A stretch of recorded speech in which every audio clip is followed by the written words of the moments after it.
कभी एक छोटा सा गांव था। चारों ओर हरियाली, मिट्टी की खुशबू और लोगों के चेहरों पर सादगी। वहीं दो इंसान रहते थे, एक गरीब किसान रामू और दूसरा अमीर पर लालची बनिया लाला किशनदास। रामू के पास न बड़ा खेत था, न सोने के बर्तन, पर उसके दिल में सच्चाई और मेहनत का खजाना भरा था। वह दिन रात खेत में काम करता ताकि अपने छोटे बच्चों को 2 वक्त के। सुबह के हल्के उजाले में जब पूरा गांव नींद में होता था, तब एक आदमी अपने कंधे पर हल उठाए खेत की ओर निकल पड़ता था। उसका नाम था रामू, गांव का सबसे मेहनती। हे भगवान, अगर थोड़ी सी किस्मत मेरी होती तो शायद मेरे बच्चे भूखे न सोते। रामू के घर में गरीबी का डेरा था, टूटी छत, फटा बिस्तर और मिट्टी का छोटा सा चूल्हा। फिर भी रामू और उसकी पत्नी हर हाल में खुश रहने की कोशिश करते थे, क्योंकि उन्हें भरोसा था कि मेहनत का फल देर से सही लेकिन मीठा जरूर होता है। लेकिन उसी गांव में एक और आदमी था, लाला किशनदास, बाजार का सबसे अमीर लेकिन सबसे लालची बनिया। उसकी दुकान पर हमेशा भीड़ रहती थी, पर वो हर ग्राहक के साथ थोड़ी चालाकी जरूर करता था। थोड़ा कम दे दूं तो कोई क्या समझेगा? 1-2 दाने कम देने से मेरा क्या बिगड़ेगा, पर रोज का फायदा हो जाएगा। गांव वाले लाला की चालाकी समझते थे, पर कोई उससे उलझता नहीं था, क्योंकि उसके पास था पैसा और रौब। वहीं रामू था, जो गरीबी में भी ईमानदारी नहीं छोड़ता था। उन्हें नहीं पता था, किस्मत अब उन्हें एक दूसरे के सामने लाने वाली थी, जहां लालच और सच्चाई की असली परीक्षा होने वाली थी। एक दिन रामू के खेत में अचानक तेज आंधी आई। उसके पके हुए गेहूं के पौधे जमीन पर गिर गए। कई महीनों की मेहनत एक पल में मिट्टी में मिल गई। हे भगवान, अब मैं अपने बच्चों को क्या खिलाऊंगा? ये तो मेरा सब कुछ था। निराश हो गया। उसके पास बीज खरीदने के लिए पैसे तक नहीं बचे थे। वह गांव भर में मदद मांगने गया, लेकिन किसी ने साथ नहीं दिया। आखिर में उसके कदम लाला किशनदास की दुकान की ओर बढ़े। लाला अपनी दुकान पर बैठा तराजू के पलड़े को मुस्कुराकर देख रहा था, जहां वजन से ज्यादा उसकी चालाकी भारी पड़ती थी। लाला जी, नमस्ते। मुझे थोड़े बीज चाहिए। खेत में बुवाई करनी है। मैं फसल के बाद पैसे लौटा दूंगा। लाला किशनदास हंसते हुए चालाकी भरे लहजे में, अरे वाह रामू, तू तो बड़ा ईमानदार है ना। पर दुनिया ईमानदारी से नहीं चलती रे। फसल के बाद देंगे बोलकर कई लोग भाग जाते हैं। मैं कैसे भरोसा कर लूं? लाला जी, मैंने कभी किसी का हक नहीं मारा। अगर भरोसा नहीं तो मेरे खेत का आधा हिस्सा रख लीजिए, बस बीज दे दीजिए। ठीक है रामू, मैं तुझे बीज दे दूंगा, पर याद रख, अगर तू कर्ज नहीं चुका पाया तो वो खेत मेरा हो। लाला के लालच की आंखें चमक उठीं। उसे लगा, आधा खेत मुफ्त में मेरे हाथ आ जाएगा। बेचारा रामू मजबूर था। वह आंसू रोकते हुए बीज ले गया, बिना जाने कि उसकी जिंदगी अब एक बड़ी परीक्षा से गुजरने वाली थी। रामू ने खेत में फिर से मेहनत की, पर लाला के लालच का जाल अब उसके चारों ओर बुन चुका था। रामू ने हार नहीं मानी। वो सुबह से शाम तक खेत में पसीना बहाने लगा। उसके माथे का हर पसीने का कतरा कह रहा था, मेहनत करने वाले की हार कभी नहीं। इस बार भगवान साथ देंगे। फसल अच्छी होगी तो लाला का कर्ज भी चुका दूंगा और अपने बच्चों को नए कपड़े भी दिलाऊंगा। दिन बीतते गए। रामू के खेत में फिर से हरियाली लौट आई। फसल पहले से भी सुंदर उग आई थी। देखो रामू, इस बार तो भगवान ने हमारी सुन ली। पूरा खेत सोने जैसा चमक रहा है। हाँ, अब मैं सबका कर्ज चुका दूंगा। लाला जी का भी और अपने बच्चों का भी हक पूरा दूंगा। रहा है। लेकिन लाला का दिल अब और ज्यादा लालची हो गया था। वो सोचने लगा, इतनी अच्छी फसल, अगर ये खेत मेरा हो जाए तो? अगर रामू से पैसे नहीं लिए तो आधा खेत मेरा होगा, पर अगर उसे डर दिखाऊं तो पूरा खेत मेरे हाथ लग सकता है। अगले दिन जब रामू खेत से घर लौट रहा था, लाला उसके दरवाजे पर आ धमका। लाला कड़क आवाज में, रामू, आज कर्ज चुकाने का दिन है। पैसे लाया या खेत का सौदा पक्का कर दूं? लाला जी, अभी फसल की कटाई बाकी है। बस 2 दिन और दे दो, मैं सब चुका दूंगा। लाला गुस्से में, नहीं, वक्त खत्म हो गया, अब खेत मेरा है, याद है ना तेरा वादा?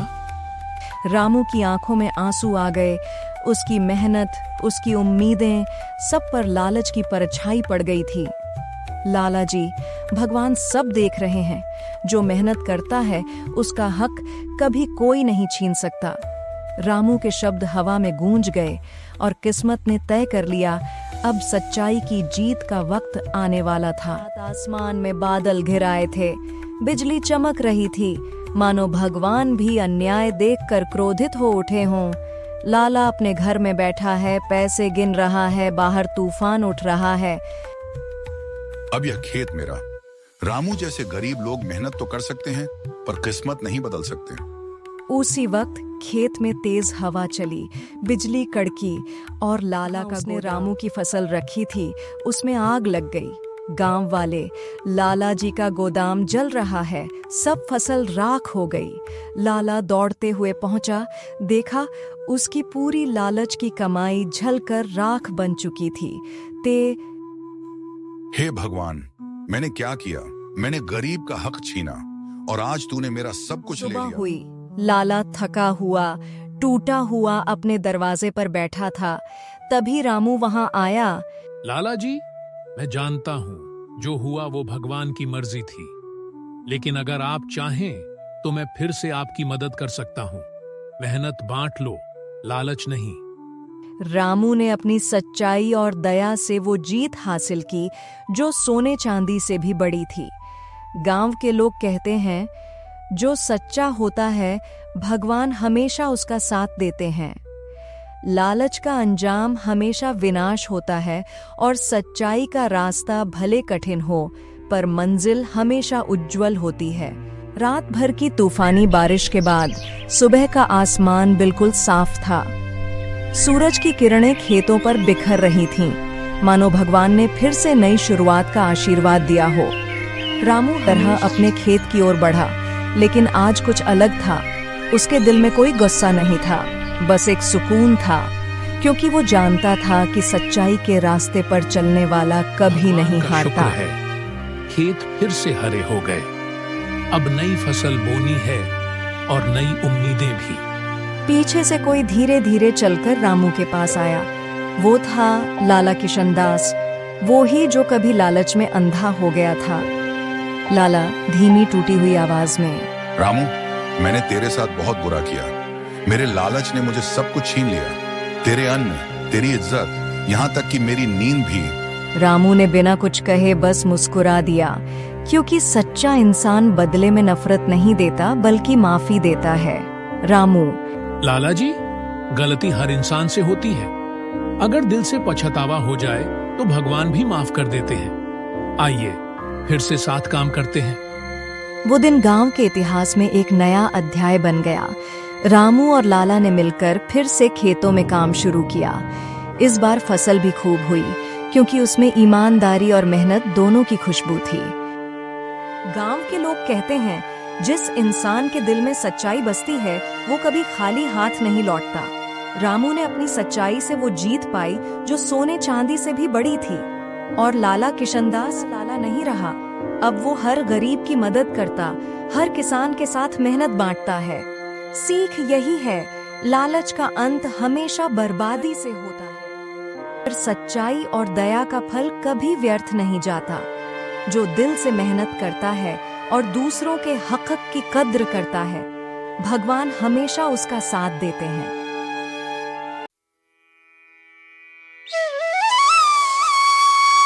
छोटे से गांव में एक मासूम लड़का रहता था। नाम था रामू।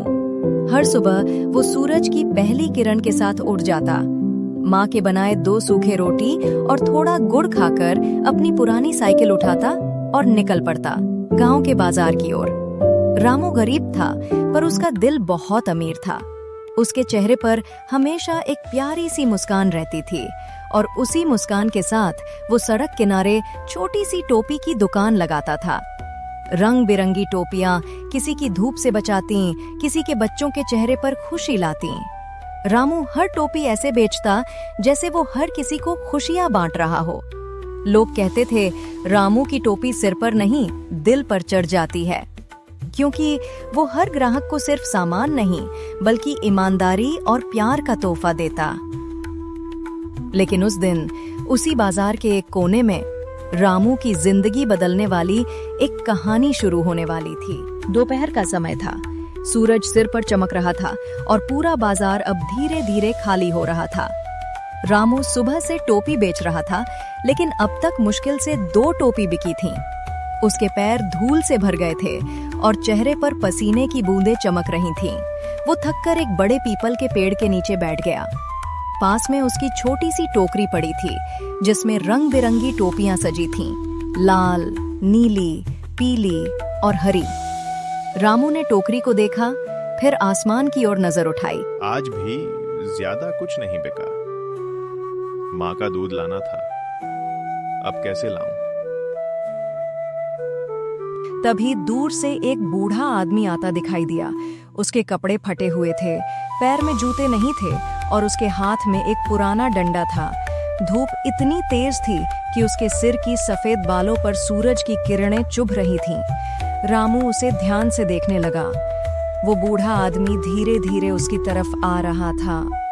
उसके कदम डगमगा रहे थे। रामू चिंतित होकर, बाबा, धूप बहुत तेज है, आप ऐसे कैसे चल रहे हैं? क्या करें बेटा, घर दूर है और सिर पर ढकने को कुछ नहीं है। रामू कुछ पल सोचता रहा। उसने अपनी टोकरी की ओर देखा।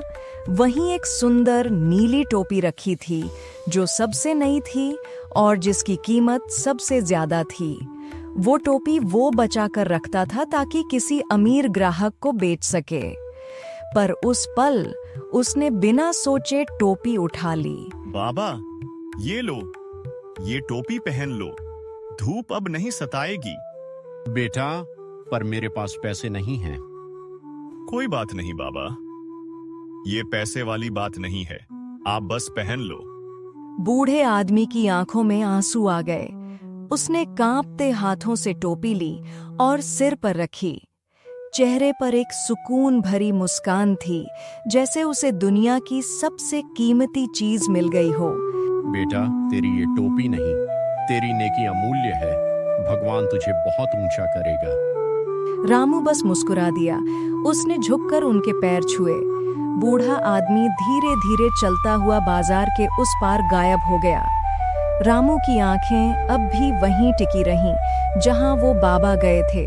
कभी कभी जो चीज हम बिना किसी लालच के देते हैं, वो लौटकर हमें ऐसी खुशी देती है जिसे शब्दों में नहीं कहा जा सकता। अगले दिन सुबह सुबह रामू फिर से अपनी टोपियां लेकर निकल पड़ा।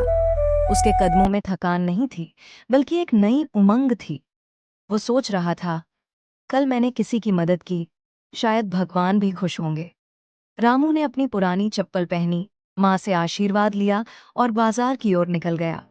सड़क किनारे पेड़ों के बीच से आती धूप उसके चेहरे पर चमक रही थी। वो जब बाजार पहुंचा तो सब कुछ थोड़ा अलग लग रहा था।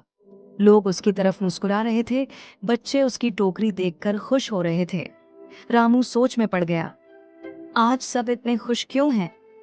तभी उसके पास एक गाड़ी आकर रुकी, एक सुंदर सफेद गाड़ी, जिससे एक अच्छे कपड़ों में आदमी उतरा।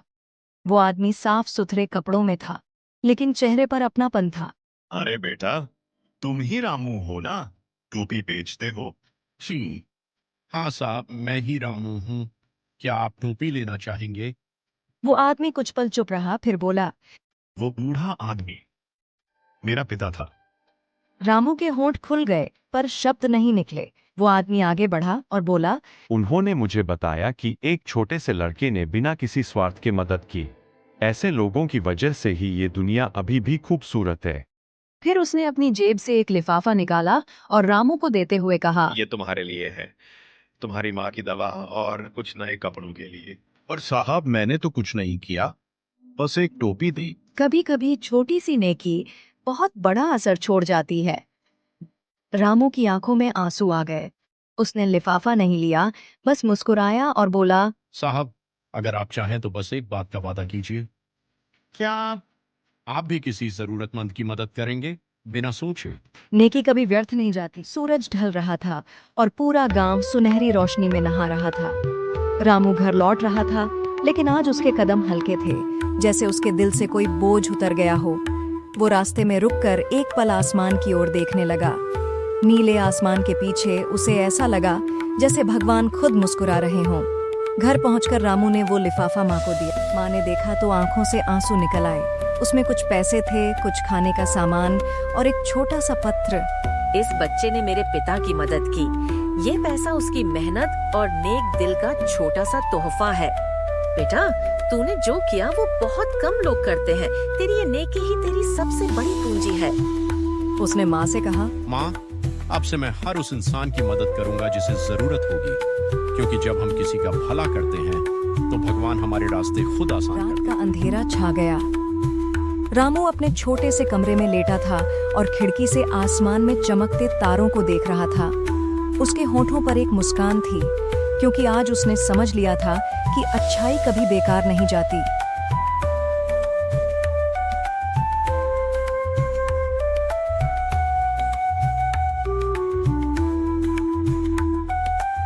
अगर आपको हमारी कहानी अच्छी लगी हो तो वीडियो को लाइक कीजिए, चैनल को सब्सक्राइब करना ना भूलिए और बेल आइकन दबाइए ताकि आपको नए वीडियो का नोटिफिकेशन